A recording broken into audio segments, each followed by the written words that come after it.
Welcome, everybody. TrueHoop TV Live. That's David Thorpe. I'm Henry Abbott. We're going to talk for a bit about Zion Williamson because that's what everybody does in the NBA now.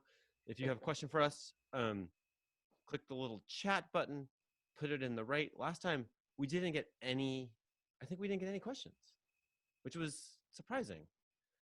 So let's see if we can clear the bar of 0 this time. If not, we're happy to talk. Dave and I talk all day anyway. That's like what we do. But click the little chat button, put your question in there. We would like to answer it. We want to make you feel happy and satisfied with your TrueHoop subscription.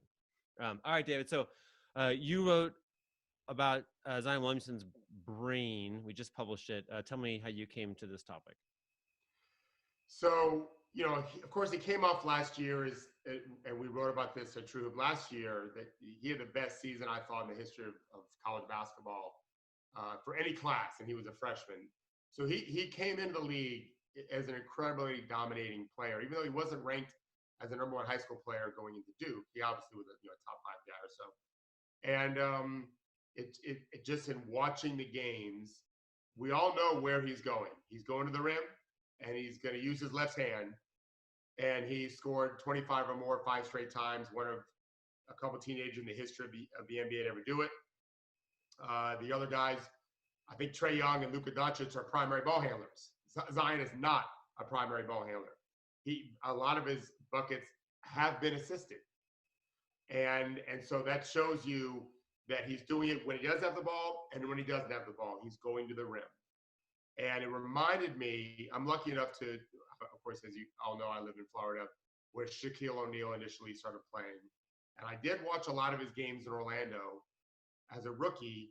And you could see he always had what I call the disposition to dominate. I've coached a lot of big guys personally, and I've watched obviously a lot more. They don't all have that. Not in the way Shaq did, which is just a bone-crushing mentality all the time on the court. And it just made me think of Shaq when I watched Zion, always going to the rim as if the defender wasn't there, no matter who that defender was. Anthony Davis, whatever, 7-footer, whatever, it didn't matter. He was going. And that, and as you know, I don't know, we didn't have an illustration of it, but I in my mind, I thought to myself, I think Zion thinks he is Shaq. Like he thinks he's just bigger than everyone, and he's 6'6", which is barely league average now, maybe not even league average. So it's the mindset that really interested me, and why we wrote about it. You know what, really? So to illustrate in my imagination the point that it's not just about his body, right, but how he thinks. Like I had a flashback to the day before Eddie Curry was drafted.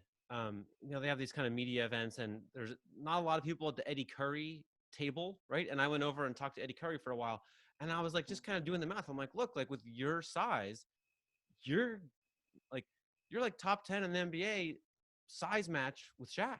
Like you're gonna guard Shaquille O'Neal. And I remember, and he was right out of high school, right? And I remember him, obviously he went on to have this terribly tragic story, which he recently told. But I remember him just he was like, not what you're talking about, yeah, right? Like he was just kind of like, oh, I'll do my best, I love basketball.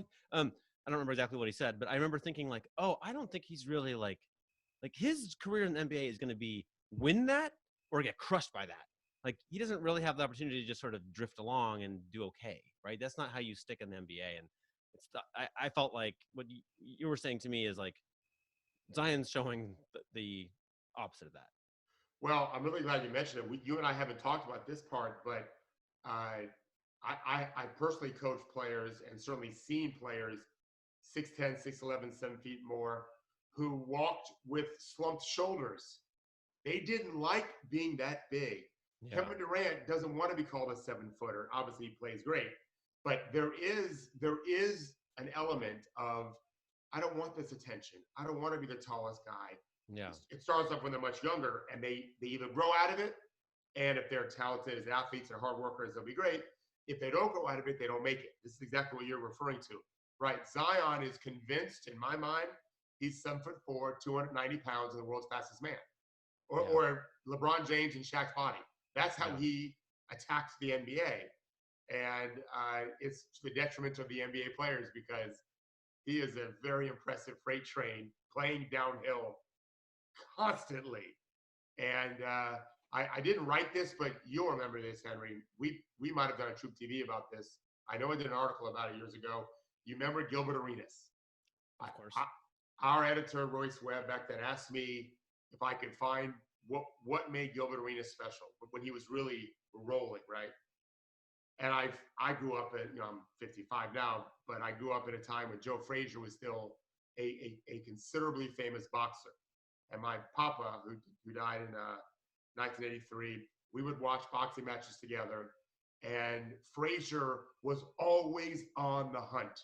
He didn't backpedal. There was no rope-a-dope. Coming forward, and he was a little guy. Coming forward, coming forward, coming forward. That's what Arenas looked like to me. Always on the attack, always. And so I thought about that too with Zion. He's just twice the size of Arenas. But he's playing like Shaquille O'Neal as a guard. And that mentality that is so attractive as a coach. If you could give me 10 guys like that, we're going to be set. I don't care what position they play, because they all believe they're going to kick your butt. And that's an edge that every team is looking for, right? So that's where he's essentially perfect as a star, which is hard to calculate. Okay, so that's worth a gazillion points of, how we assess him. Over here, he's bad at a bunch of stuff, as you point out. He can't really shoot. He doesn't really use his right hand, et cetera, et cetera. He's not in the greatest shape, it doesn't look like. But this advantage is so great that these other disadvantages, A, maybe don't matter that much, and B, are just areas where we think he might get better. Yeah, so great point. We didn't really look at that because we have time to look at those things. He's got time to develop them, but you're exactly right. He can't really dribble his right hand. In fact, in the Lakers game, he had a couple pretty flagrant missed dribbles on what should have been very easy plays. He dunks fine with his right hand. He can finish at the rim with his right hand. Can't really go anywhere with it, but which is pretty normal for a rookie. His footwork defensively is terrible, and I know we'll talk about defense. He is very poor footwork on defense. He made 4 threes in a row in that first game, which we've written about before, and he's only made one since. It's not a part of his game, which I think is great because he's so good at those other things.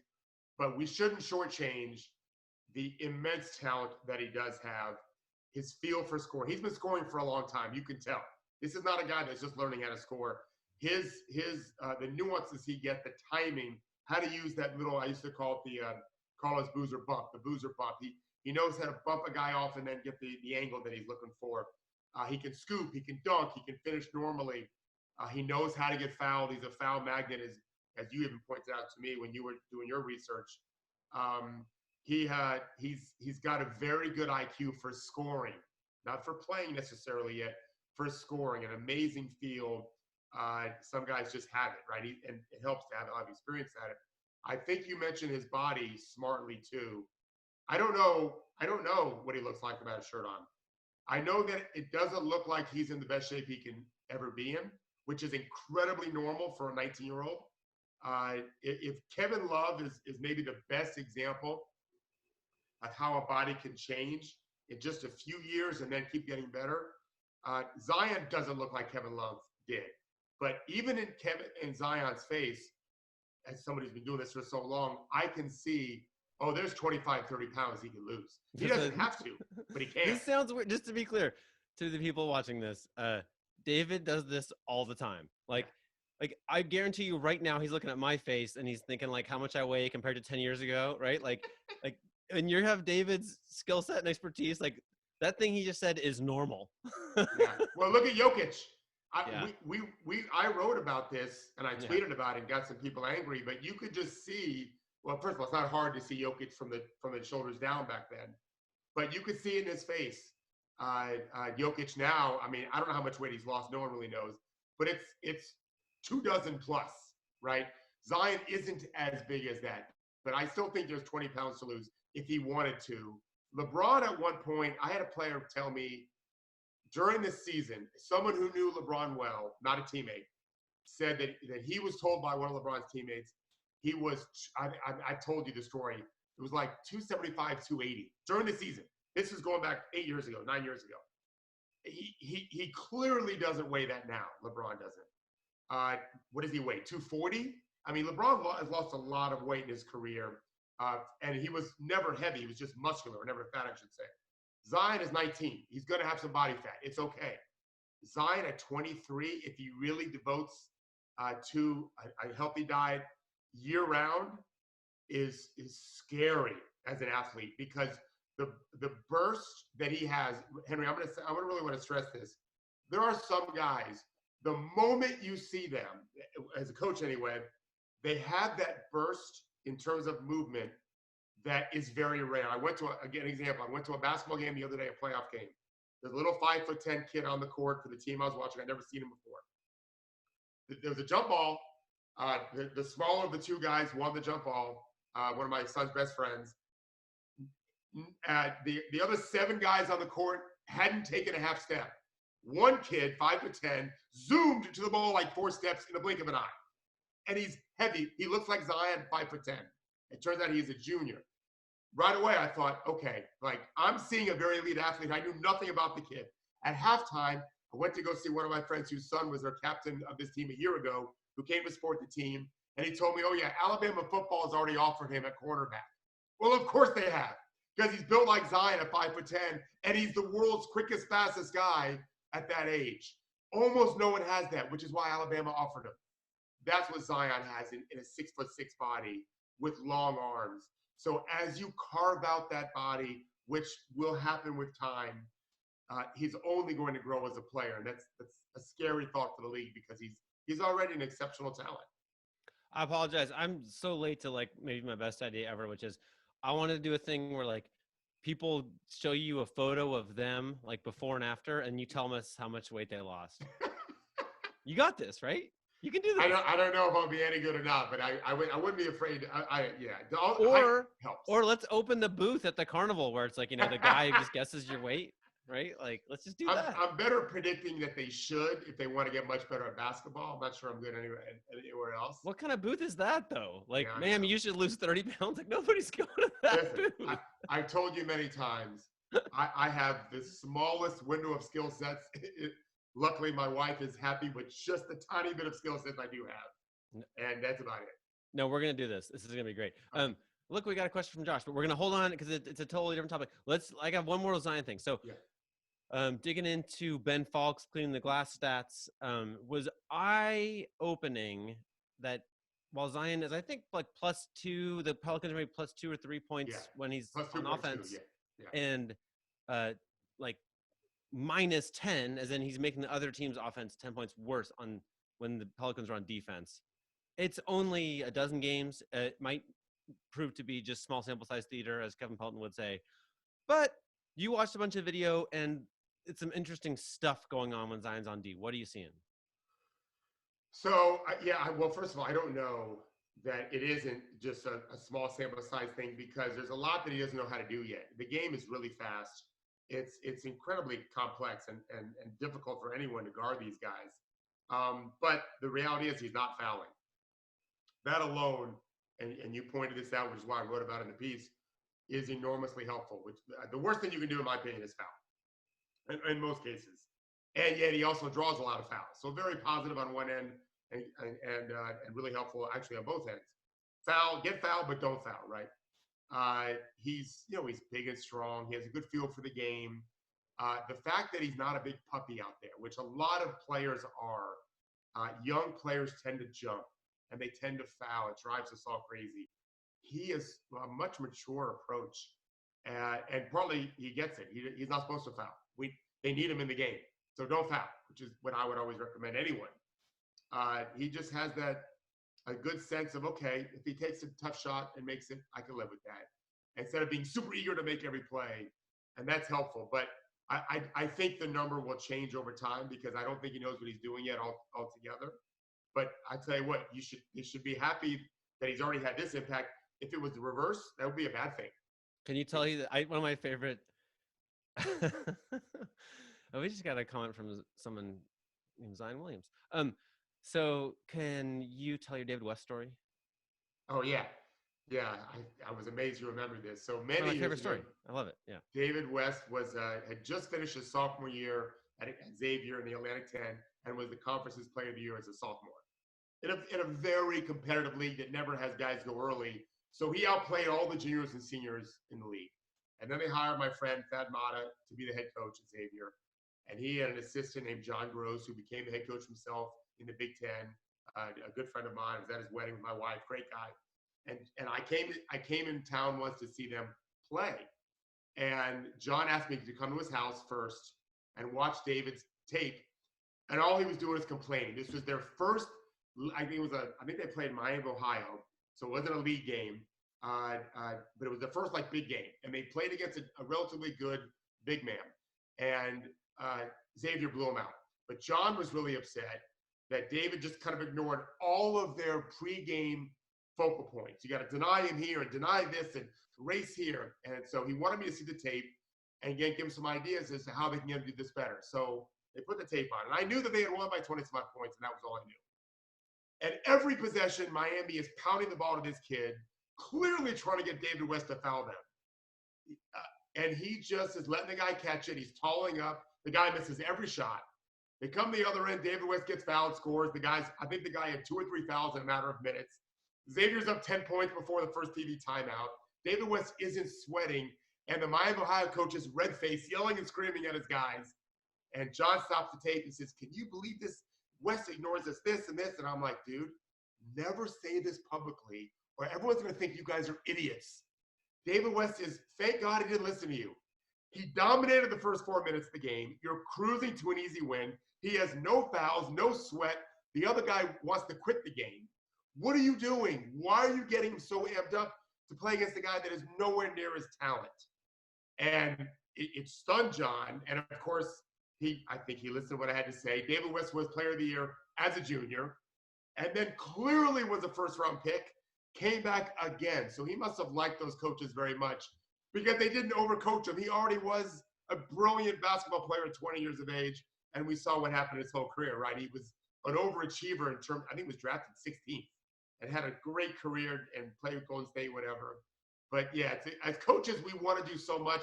We got to let our players also be geniuses too. Do you remember Zach Lowe wrote this incredible story about the Raptors using advanced analytics when Valanciunas was a rookie, and they kept Valanciunas out of the game in key moments because he wouldn't do what the coaches wanted on defense. But what the advanced stats found was that while he was defying them, he was way better than I think anybody else on the team while he was out there. And these are tricky moments for players, right? Where it's like, no, I actually know what I'm doing, even though it's not what you asked me to do, right? I think this is something you'll really get because you've mentored so many writers and reporters in your career, and you're just getting started. You're still a young man. It's kind of you to say it. That's kind as seriously as coaches, I always say I have no pride. I'll learn from anyone. I'm really smart at this. I've worked so hard to learn the game, but part of my gifts is I just admit that I don't know everything. And I can learn so much from players. It's extraordinary. And not even guys that I talk to. I can just watch what they're doing and often realize, oh, I love how he did that. And then I may ask questions to him or other people, like, what was he thinking there? But I can see something that I knew I was wrong about, but this guy figured it out. And we can learn so much from the guys we teach or coach or watch. I think the best NBA coaches do that habitually. Like, I think Brad Stevens is really good at that. I've known Brad since he was 19. Very, very bright man. But I've never once felt like he has to necessarily know more than everybody else. And if you're watching as much tape as the head NBA coach is on a daily basis, it's impossible that you're not learning. Billy Donovan's great at that too, at listening to his guys. George Karl was another one that used to talk to Iguodala and Corey Brewer before games and say, guys, what should we do tonight defensively? Genius. Those are two very smart basketball IQ guys that have been involved in a million games already. How empowering is that? We talk about Pygmalion. If people read our stuff, you'll understand Pygmalion effect. That's part of it. As a coach going to a player, what do you see? That player is thinking, for him to ask me that, I know this guy's smart, says something about my IQ, and that really generates the kind of culture that we talk about. Can you tell that Draymond Green story? Tell the story about Draymond Green, how the Warriors use him, about what's happening on defense. Yeah, Draymond is first of all, he did something in a game that I saw once that I'd never seen before. He was guarding the post. and it was a mismatch. He was fine. He's never mismatched. I'm sorry. He was guarding the perimeter. His man cut. The guy defending the post was like Curry. And on the sharp cut, Green just knocked Curry out of the way and took his place.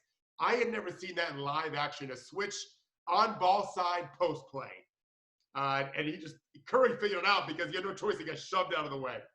That immediate thinking, that instant thinking is what makes him special. And Kevin Garnett and Draymond Green, the best defensive players that we've seen, are so good at using their minds and their voice. We talk about being a quarterback on defense. Go ahead. Well, didn't you have a story? Maybe I'm making this up, but I'm pretty sure you told me a story about like the Warriors coaches basically going to Draymond at halftime being like, all right, what's happening out there? Yes, I do have a story. Yeah. Well, to be honest with you, the story is everyone thinks Ron Adams is this amazing defensive genius. Yeah. I never felt that way when I used to talk to him years ago. Not that he was stupid or anything, but from talking to people in the Warriors organization, they're not going to Ron Adams during the game or at halftime. They're going to Draymond. Right. And that's no slight to Ron Adams. He's not in the battle. He's watching the battle. Right. So that doesn't mean he doesn't have insight also. But Draymond is right there in the thick of it.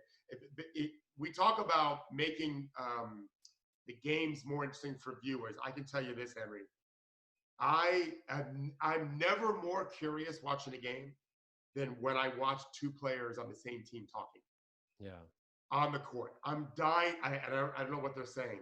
But almost always, if they're not smiling, they're not making a joke. They're reading something, and they're exchanging information, and they're going to get better because of it. And if the NBA can ever figure that out, how can you let us know what they're figuring out? We're going to realize, first and foremost, these players, by and large, are brilliant basketball thinkers. The game is flying, and there's a bunch of Zions running around. And you've got to be so quick. And these guys like Draymond are figuring it out on the fly.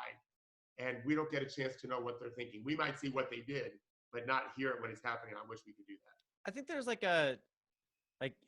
players are so disappointed and depressed by the time we get to when the media is in the locker room post game.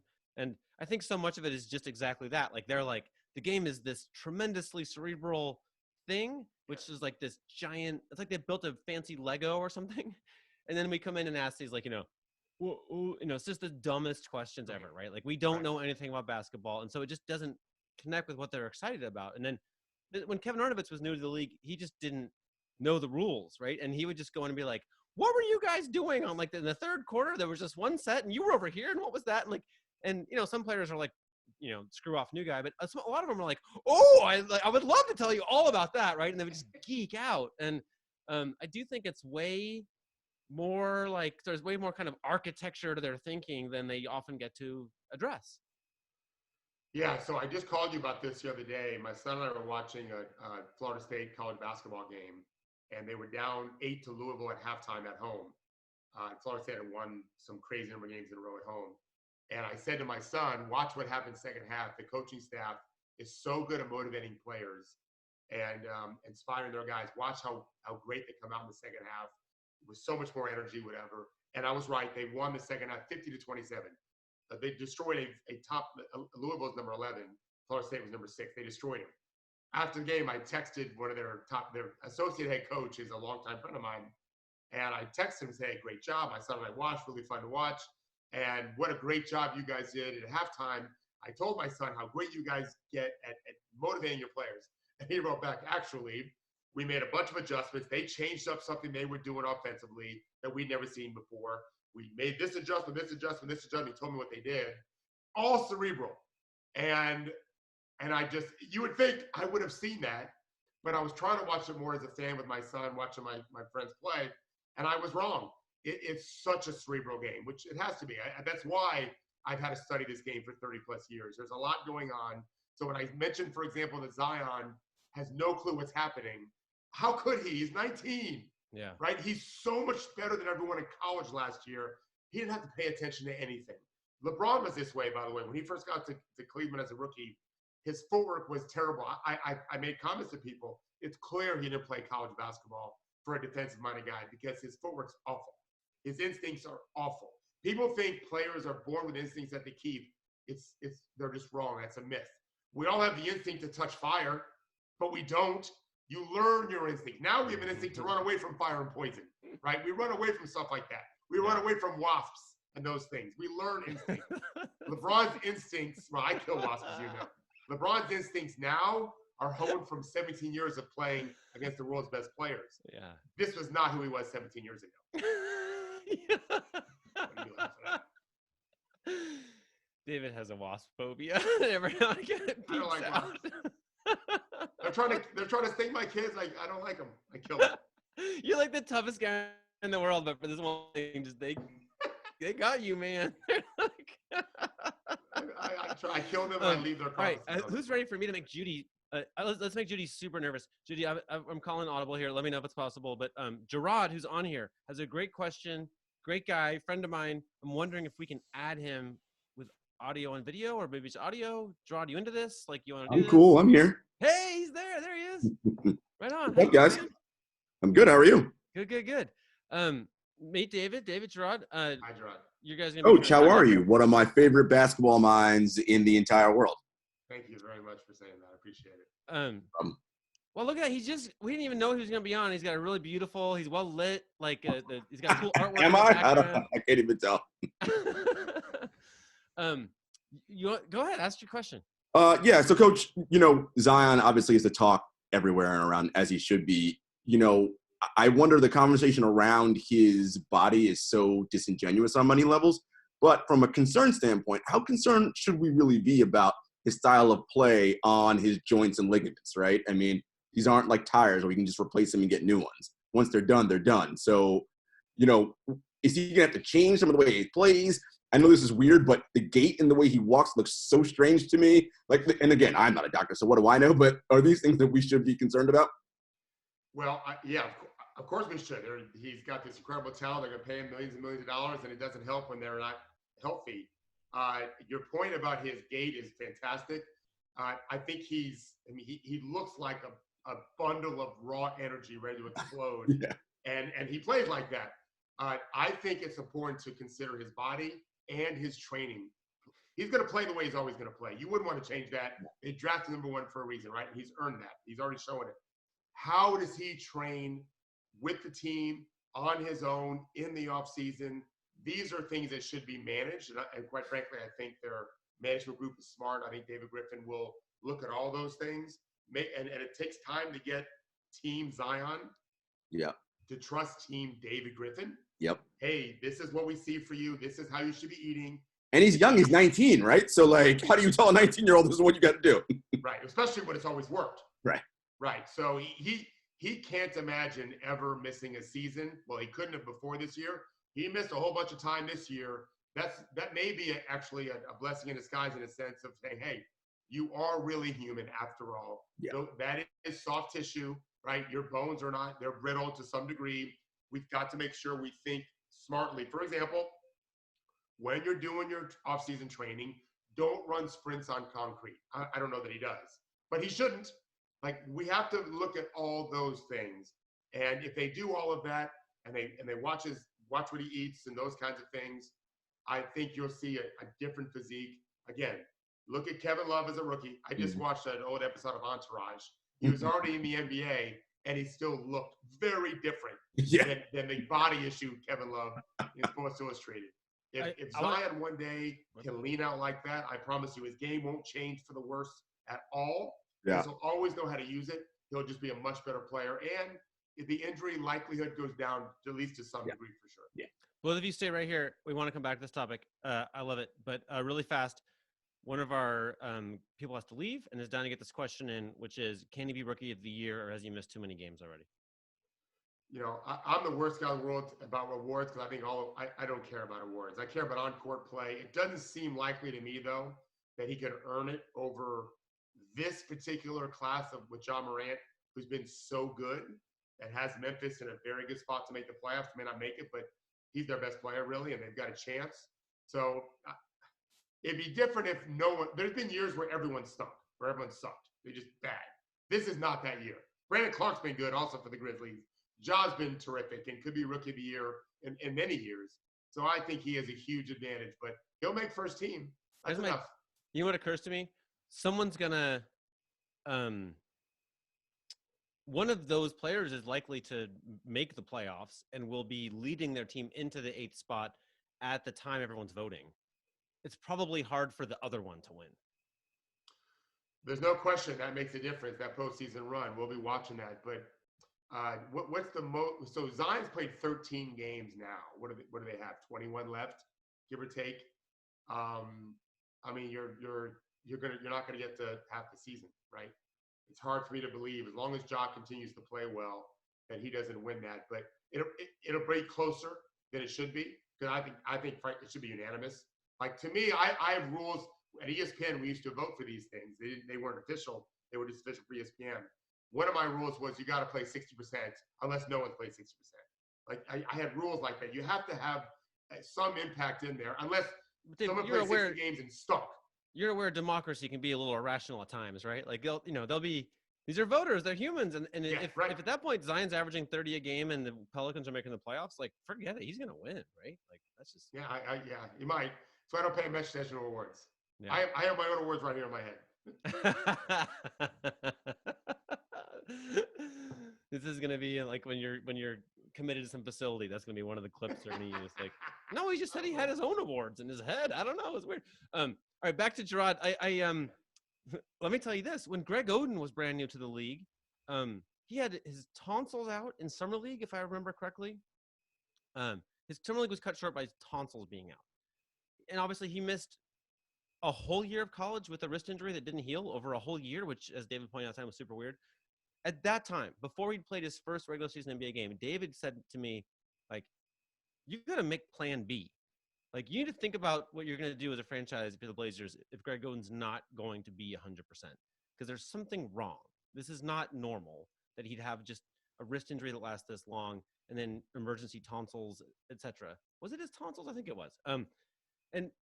How is Zion different than that? Yeah.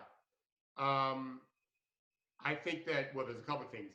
He doesn't have, for Zion, for Greg, I think he got hurt his senior year of high school, and then was hurt again his freshman year at college. But he still went to the national championship game. Florida beat him. So he still had a great year, but he had the injury. And then all of a sudden, the summer thing, whatever it was. And that's what I think I said to you, okay, this is 3 in a row. This isn't one thing. This is 3 in a row. Zion did hurt himself a little bit last year. It wouldn't be surprising to me at Duke that the injury that he had that kept him out of some games this year relates to that. I also think the size matters in terms of height. The taller you are, the more things can go wrong with your body. And it just was, for me, it was my spider sense that something, I've coached tall guys that had similar things where another thing came. And my point was not that he's definitely going to be hurt forever. It was only that if you're Portland, you should think about Plan B. It's exactly what I said to you, Plan B. Yeah. Because he may always be hurt, and that would be tragic and sad, whatever. But as a business, you got to come up with Plan B. I think the Pelicans' Plan B should be this. Here's what you've been doing, Zion. I mean, David's a smart guy. Ask a lot of questions to Team Zion. How have you been preparing these last couple years when you've been so famous? And, okay, let's go to P3 or whatever. Let's break your gate down. Let's take the scientific approach. I know what you've done in the past has helped you become this player, but there is an injury issue that we have to address as the team investing all this money in you. And Zion, there's $200 million out here for you, for sure. For sure, you're going to make that kind of money in your career, endorsements and contracts, unless you don't play a lot. So Derrick Rose once thought he was invincible. He wasn't. Joakim Noah thought he was invincible. He wasn't. Greg Oden, on and on and on. Let's take the scientific approach, look at everything. Let the doctors tell us what your ideal weight would be, what your ideal dimension should be, and then we'll go from there. Because no matter what, as a basketball player, you'll be fine with whatever they recommend. You're mentioning P3 is a great point. They've assessed him 6 times already, starting I think when he was like 16. Yeah. And the way that Marcus Elliott P3 phrases it is that they've never measured another athlete who pushes the earth as hard as he does, right? So in a way, that's great. This is how a pretty bulky guy can fly. Yeah. But at the same time, with when they're assessing injury risk, they're looking at the forces that go in bad directions in your knee. If your forces are moving perfectly, it's okay to have huge forces. But I don't know his assessment. I haven't seen it. But when you have the biggest forces they've ever measured, it's a no-brainer that he doesn't have a lot of margin for error for, like, if he bends his hips badly, or if he, like having your knees dive in, all these different things that commonly lead to injury. If he does them, he'll have much more force going in the wrong direction. It's like getting in a car accident when you're driving faster, right? Like more damage. Yeah. So all the force he's putting into the earth, he's absorbing back, right? It's equal, that number, right? That's a law of physics. So yes, if you're not coiled, I call it stacked. If your body isn't stacked appropriately, something's going to go wrong.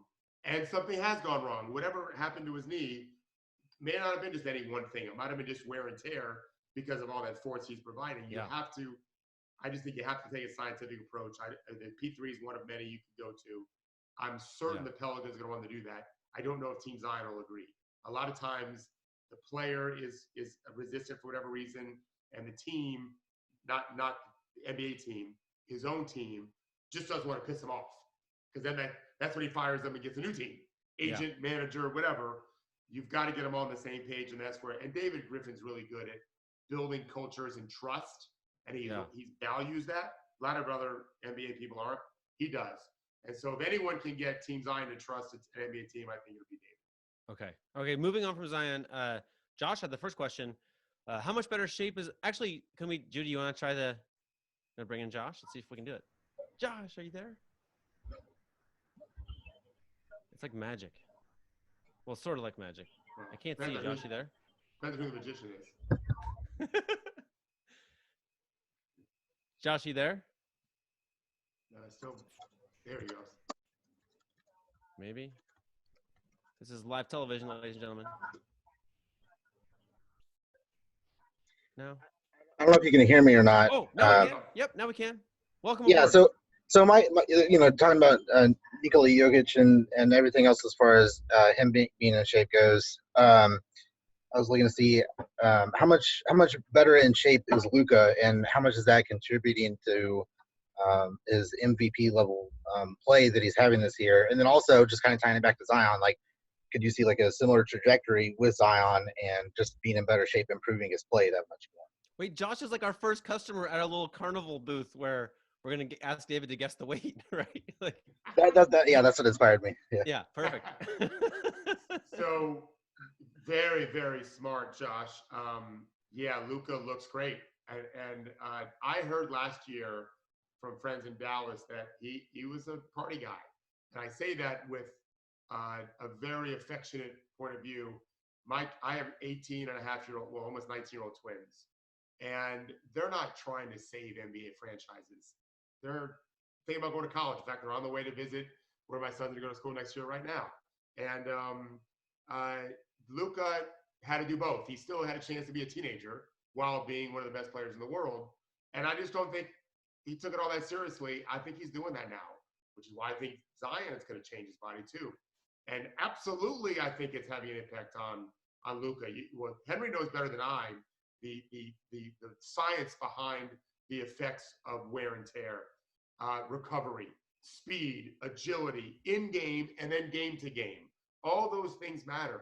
If he's lifting appropriately, he's adding strength while leaning out, so he can now dictate more physically from a physical standpoint. So yeah, of course he's playing better than he did last year. It's a physical, athletic game. He's not pitching in baseball. It's a very different thing. Speed counts, agility counts, bounce counts, right? Strength counts, conditioning counts, very much. So you don't see a lot of fat guys running on a soccer field in the English Premier League, right? Because if you could be fat and play in that league or way out of shape, you would. It's easy to do. You can't do it. The league demands much more of our bodies. And so Luka is playing better in part because he's got experience now. He's seen these athletes 2 and 3 and 4 times. He knows what teams are doing against him, whatever. But it's also because his physical tool is in much better condition. I have this worry about the way both of these players play, Luka and Zion, where part of their brilliance is this kind of like YOLO moments, right? They have these moments of just like, it's audacious to be as aggressive with their bodies as they are. A right? recklessness. Yeah. And you don't want to take that. I would hate for them to play carefully But those moments are those moments, right? They do have these collisions. They do bump into people, and they do, there's just a lot of weird angles in the collisions they have, and they land strangely, and they hit the floor, and those are all injury moments. Dwayne Wade know was how someone, you used to always worry about Dwayne Wade. You used to always worry about big time. Dwayne Wade. Big time. Yeah. I mean, they made that ad campaign like fall down 7, get up 8, but in fact, he fell down 7,000 and got up 6,999. That's why he retired. Well, you're much more expert on this than me, but the example I like to use that I don't think people use enough is Larry Bird. Larry Bird played like Dwayne Wade, not as fast, but very similarly in terms of complete devotion to winning a game, and I don't care about my body. Yeah. And Bird went from being one of the best players in the history of the game to basically not being able to play anymore. His back was so jacked up. And when people deride the idea of load management, what they're saying is, we got as much out of Larry Bird as we could have gotten from him. We didn't need any more. That's so unfair to Larry Bird. If he could do it again, and with our science today, and we could have got 5 more years out of Larry Bird, the Celtics would have won more games. What else matters? Like, isn't this supposed to be about winning? Right? The athlete's happy because the team wins more games. Wouldn't we all want to see more of Larry Bird be able to play great?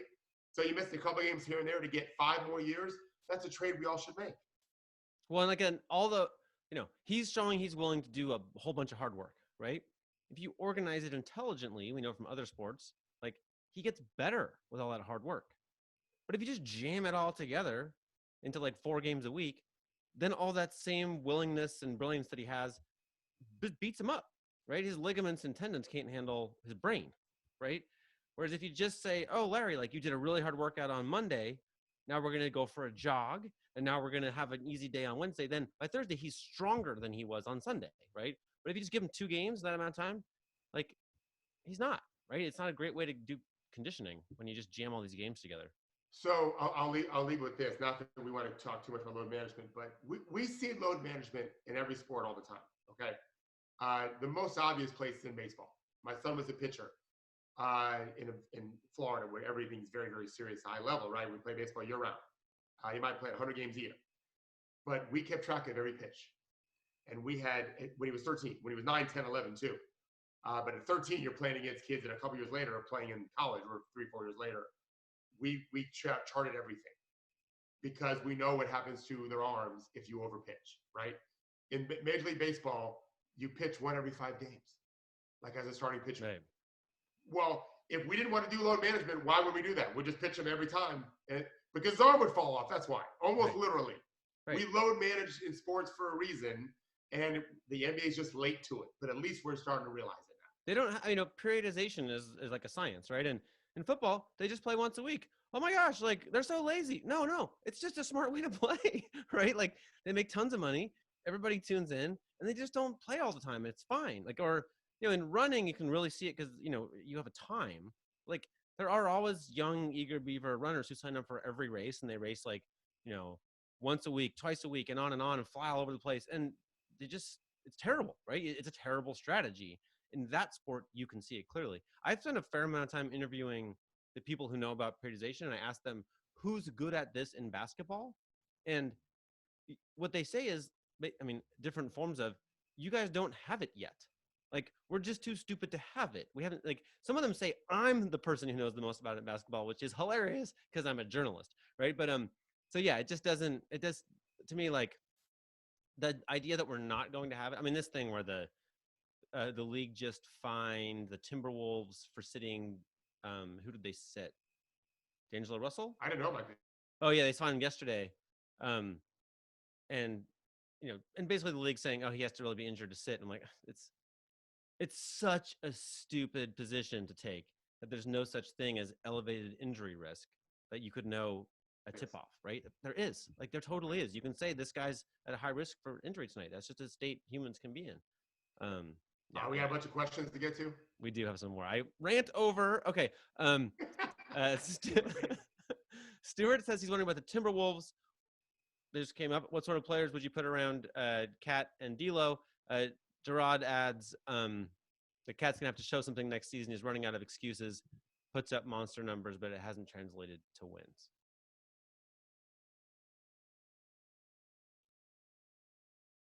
either David's actually physically frozen or his video is.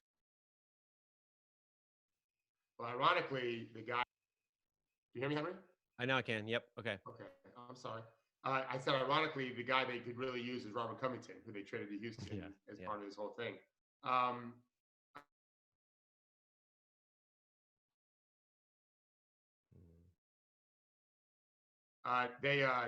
They need defenders. Together have just always been very weak defenders. That doesn't mean a better system, because I don't really think their coaching staff's done a great job with systems. And we see, in fact, I'm going to talk to you about this. I'm happy to say it on air, but we'll talk off air. I'm interested in studying the players that have dramatic differences in defensive real plus minus in the same season or one season apart when there's been a coaching change or a team change. Because I do think systems make a big difference. And I've seen this at G League level and in the NBA. So Minnesota, maybe it's a coaching thing. I don't know. But either way, Cat has never been a good defender. Russell's never been a plus defender. They're exquisite offensive players, and they pair beautifully together. They've got to get some defensive-minded guys and a better system. So athlete length, toughness, a good position guys, IQ-wise, whatever. A young Iguodala would have been great there, obviously. If they do those kinds of things, and they're run by smart people for sure, Minnesota is. So you get three really good defensive players around those two offensive players, you got a potential playoff team, maybe even a definite one.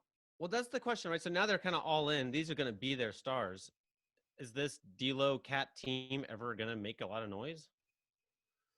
I mean, I would say now no. I wouldn't say ever, but there's just better positioned teams for the near future. So unless there's a change there, it's gonna be hard for them to bubble up into that top echelon. But they'll be more competitive. I mean, they could be a better than 8 seed if they build their team the right way. I'm not convinced they have it though. Yeah. Okay. Last question is from Gerard, and it's on a favorite topic. He's asking, how real are the Celtics loving what Tatum is doing? Can he now be that guy in the postseason? Gerard, I'll tell you that David and I talk often, and every now and again he gets a certain like childish glee in his voice. He's like, I don't know, this is good. And he just had that. He talked about the Celtics yesterday just briefly, and he was like, the Celtics, look, he's getting a little excited. So I'm excited to hear what he has to say. Yeah, I think Boston. So let me first talk about Tatum. So Tatum is elevating himself into an upper echelon star, right? An all-league. I don't think he'll be first team all-league this year, but he potentially could be because he's doing it on both ends of the court. I'm not a guy that really believes it has to be any one guy. I reject that. Totally reject it. When people went crazy for Kawhi, as they should have, he was great last year. They don't win squat without Fred VanVleet, who wasn't even drafted, right? Or without Pascal Siakam, who I think went number 27, okay? There can't just be one guy. Tatum is going to be one guy for sure that teams are going to have to really focus and scout on in the postseason. I love Jaylen Brown. And his length and physicality allows him to play against bigger offensive players more often, which saves Tatum that battle fatigue that would happen. I'm a gigantic Kemba Walker fan as a culture builder. Huge difference from Kyrie to Kemba. I think Cantor is a monster inside. Thies is a great defensive player. They're playing great. They're role players. Brad Wanamaker, who I think was like a 30-year-old rookie, playing well. Stevens is a brilliant X and O guy. And I think the pulse of the team, it gets me excited. They are good enough to beat Milwaukee in a 7-game series. Whoa. I would not favor them. They're good enough to beat them, though. All right, so it's in the East. It's the Bucks, obviously, then a little step down, and then Raptors, Sixers, Celtics. How do you rank them? I don't put Philadelphia there. We have no idea what Philly's going to look like, right? With their injuries. Raptors, Celtics, to me, are even. Once a good step below Milwaukee, but both absolutely capable of winning the East. Is Miami in that mix? I don't think so. No. I don't think so. They're still too dependent on too many young guys. Experience does count, in my opinion. I love young guys for minutes at a time in the postseason because their energy and exuberance and athleticism can buy you buckets when the systems aren't working because every team is so well scouted. Sometimes just the more athletic guy wins that possession. But I don't think Miami has enough experience to take it. I don't think they can win the East. I do think Boston and Toronto could. It's a 3-team race in the East, I see it. There you go. Okay. Hey, thanks, everybody. It's been great. Thank you for the nice comment. Tim says, thanks very much for this. Really enjoyed it. A real pleasure to hear from you both. Please do more of these. The classy guy, Tim, right? Yes. We're pretty much on a rhythm of Fridays. Seems like that's what we're going to be doing. Next Friday, I'm going to be at the Sloan conference. I don't know. Maybe we can pull it off from there. Maybe we can. We'll give it a shot. Anyway, thank you everyone for coming. Thank you, Judy. Thank you, David. We'll see you again next time. Have a good weekend.